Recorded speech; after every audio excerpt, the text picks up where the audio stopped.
At some point in your life, you're probably guilty, just like I am, of buying some questionable looking fried food from a hot box. But there's one country that apparently does it better than anywhere else. The Japanese konbini has elite level of hot box food, so today I'm gonna make 3 of the most popular fried snacks. And at the end, I'm gonna turn one of them into an unlikely combination that apparently is gonna blow my mind. Not gonna lie, I'm kind of excited for this one, so let's get stuck in. First up, obviously, the spicy fried chicken, otherwise known as Andy-chiki.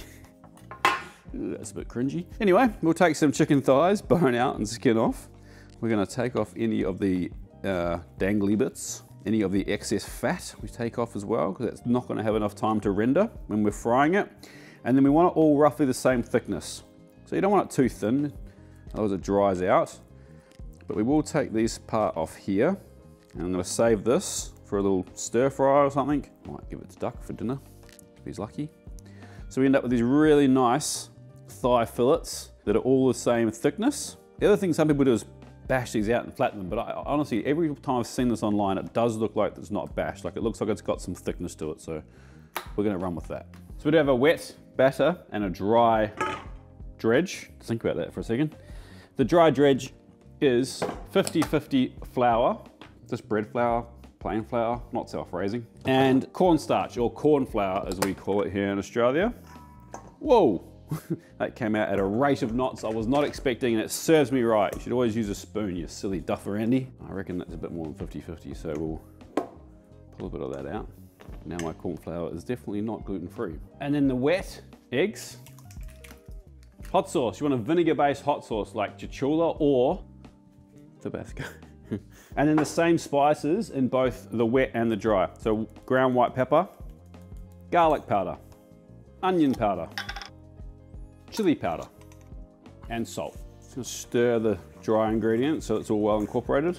And then whisk our wet ingredients. If your wet ingredients are a bit thick, just add a little bit of water. You don't want this super thick, this wet dredge. Now what we do is we just drizzle a little bit of the wet into the dry, stir that through, and that'll give us some nice crispy bits. Then you want another tray ready with a rack, and what the rack does is it stops the chicken that's covered in the crumb directly on the tray, had a bit more airflow, and that'll help the coating kind of adhere to your chicken. So chicken into the dry ingredients first, dust it off, and then into the wet, let that drain off, and back into your dry. Just lightly cover it, and then pat it in there so that lots of flour sticks to it. Really gets in all those crevices. Like always with paneing or crumbing or anything, one wet hand, one dry hand. So our oil is at 180 degrees. Well, it's at 178 degrees to be precise, but it's close enough. I'm gonna carefully lower it in. Don't overcrowd your pan. Drop it in and just hold it up a bit. All that does is let the part that's in the oil cook, and this won't float like a piece of fish, but it means that it shouldn't sink like a brick when you drop the other end in. These are gonna take about 8 to 10 minutes. You want crispy golden brown on the outside. By that point, it should be cooked through. If you're worried about it, just check it with a probe. Make sure that your chicken's at least at 70 degrees internal. And like this video if you've ever eaten some questionable hotbox food and survived to tell the tale. Tell you what, when is fried chicken not a good idea, first of all? My only criticism so far is that everyone that I've seen are coming out like super flat. I don't really know how they're doing that, but I'm guessing that's the kind of industrial fryer that they use. Probably more like a conveyor belt fryer. But anyway, let's see what it tastes like. That's probably most important. Okay, that's really good. A little bit of spice there, nothing crazy. Really nicely seasoned, even though it wasn't brined at all. And super juicy. I think that's the most important thing. I'll give you a cross section of that.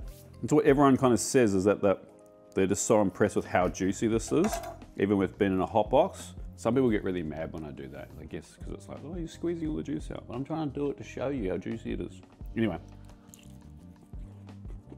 that's delicious. Next up, korokke. Basically a Japanese croquette. So, got a pot here over a high heat, a couple of tablespoons of oil, and get it nice and hot.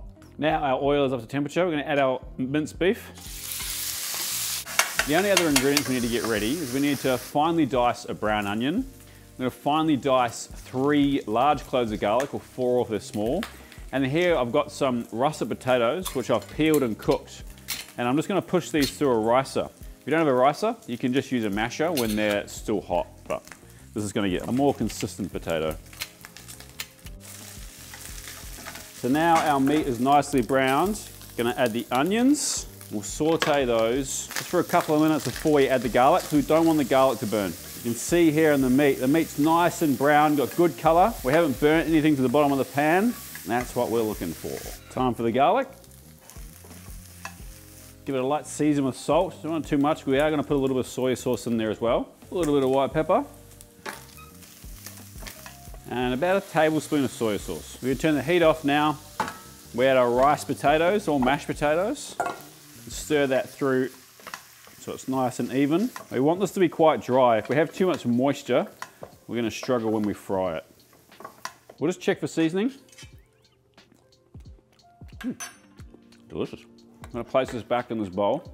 Then I'm gonna let this cool down before we form it, and then we'll crumb it. So now our beef mix is cool. I'm gonna weigh out the balls. Let's go 100 grams. Sounds about right.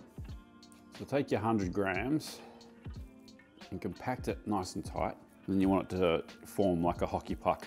So get it into a nice round ball, pat the edges in so the cracks close up, and then we'll crumb them. I like to make all my patties first before I start crumbing them.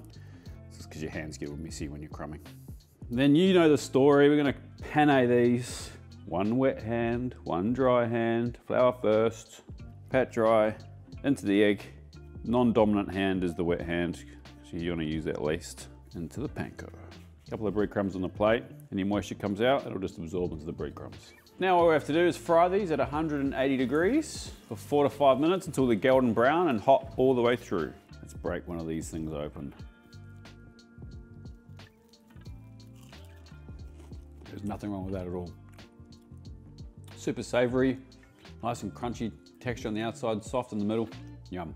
And next up, I already know this one's gonna be good, the Kare Pan. So we need to make the dough, and it's a pretty standard dough, nothing too crazy. Dry active yeast, donk, sugar, donk, warm water, splash. Just give that a pointless mix because there's actually not enough liquid in there for that to do much. On the lowest setting of your mixer, you can do this by hand too, honestly. Most active yeast now, the stuff that you buy in the supermarket, it's gonna be active unless it's been in your cupboard for half a year and you forgot about it. So I don't bother checking it. I'm 99% confident that yeast is still active, so that's why I'm not bothered blooming it. We'll mix that on low until the dough comes together, and then we'll probably mix it for 5 minutes in total, add the salt, move on to the next step. So a recipe like this, it's actually quite a small amount of dough. Sometimes the mixers struggle to pick them up at the start. Don't stress too much, just use a flat kind of spatula around down the side of the bowl to help it kind of incorporate, and once it's in a ball, it'll be fine. I'm gonna pull this dough out and just make sure the salt's dissolved. You shouldn't feel any graininess in it. Roll it into a tight ball. Just needs to go back into a bowl.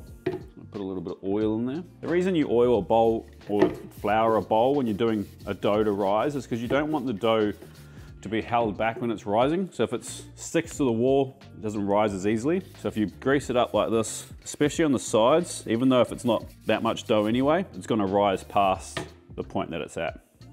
Cover with a tea towel. We're gonna leave that to proof for 1 hour or until it's doubled in size. For the curry filling, I did this not long ago on a short, and I did it with diced beef rump, or rump cap to be exact. It's actually normally done with minced beef. So we're gonna go with minced beef today. Then we just need the usual suspects, a brown onion, a carrot, some potato, garlic, curry powder, some flour, and some broth. I'm gonna dice all these up. And a normal Japanese curry, you'd keep the dices pretty big, but because we're stuffing this into our dough, we kind of want them a little bit smaller. Just makes it easier to roll them around the dough.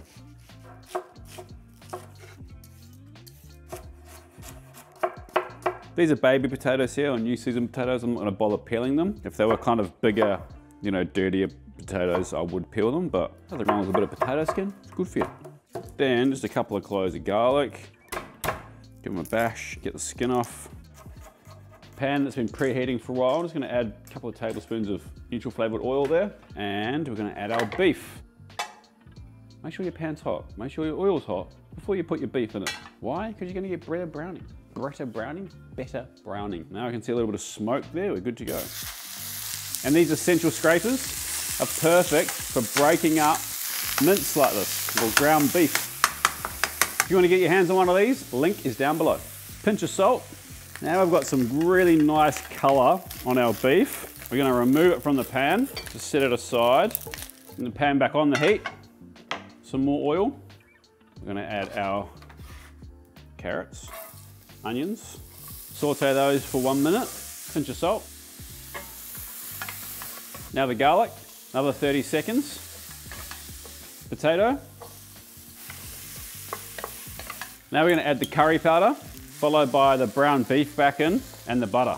And the reason for the butter is we're effectively going to make a roux now. Next we're going to add the flour before we add the stock. So we need the fat in there for the flour to absorb. Once that butter's melted, sprinkle in your flour and stir that through. Just be careful at this point. You don't want that flour to catch. You're just trying to kind of let that flour absorb any of that fat that's hanging out in that pan. And you kind of want to cook the flour out a little bit before we start adding the stock. And you see here we've built up a really nice fond on the bottom of the pan. Just keep an eye on that, make sure it doesn't burn. If it does, use your temperature control to turn the temperature down a bit. But as soon as we add this stock next, we will want to scrape all that off the pan. That's all flavor. Now that flour is evenly distributed, we're going to add our stock. I've got chicken stock here. You can use beef stock as well. Start stirring that through and scraping the bottom of that pan off, getting all that flavor off the bottom.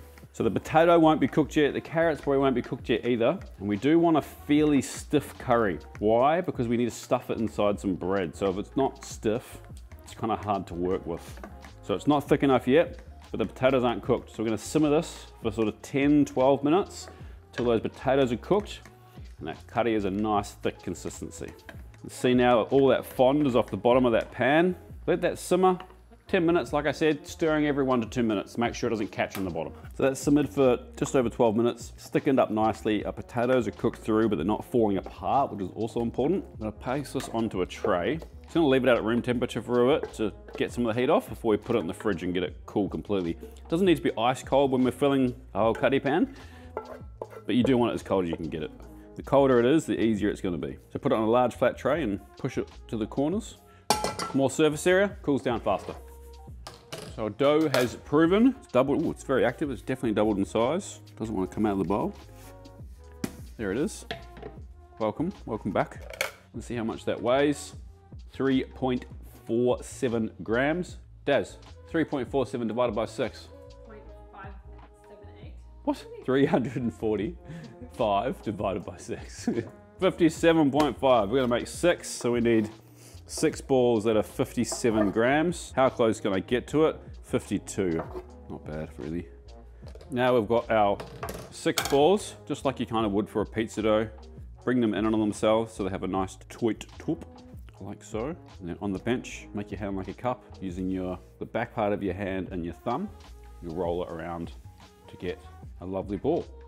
Repeat with all the others. We'll let those rest for 5 minutes and then we'll roll them out, fill them with our kare, crumb them and fry them. Cover with a tea towel, just let those chill out for 10 minutes just to relax. Have a bath, take your load off, you know, that type of thing. All right, it's been 10 minutes. Take one of our nice tight balls. I'm gonna roll it out. We don't really want to use any flour here. It does sticky. Instead of flour, I'd just use a little bit of oil on your board. Maybe not that much. I'm gonna roll it out into an oval shape, because what we're after is like a rugby ball. So we're gonna add our kare into the center. You're gonna bring the pastry over and close to you and seal it. And the sealing is obviously really important because we don't want this to open up. So pinch it tightly all the way around. And then I like to rest it on the seam. I feel like that kind of helps it set in or close up a bit. I'm actually just gonna grease that part of the board a little bit too so that they don't stick. So now we need to crumb these in the standard flour, egg, panko breadcrumb. Before you crumb them, make sure you pick them up and just double check that that seam is closed. It's really important. If that comes open during frying, it's not ideal. So into the flour, dust off any excess, into the egg. Now normally I say one wet, one dry. These are a bit more delicate to crumb, I find, and I feel like you kind of need to use 2 hands for both, which means you kind of have to wash your hands more often. The other thing I would say is that the recipe that I've made for the beef is actually for 12, and I only made enough dough for 6. So the recipe below will be for 12 Kare Pan for the dough and the beef. Now we just need to deep fry these in 180-degree oil till they're nice and golden brown. Should take 8 to 10 minutes.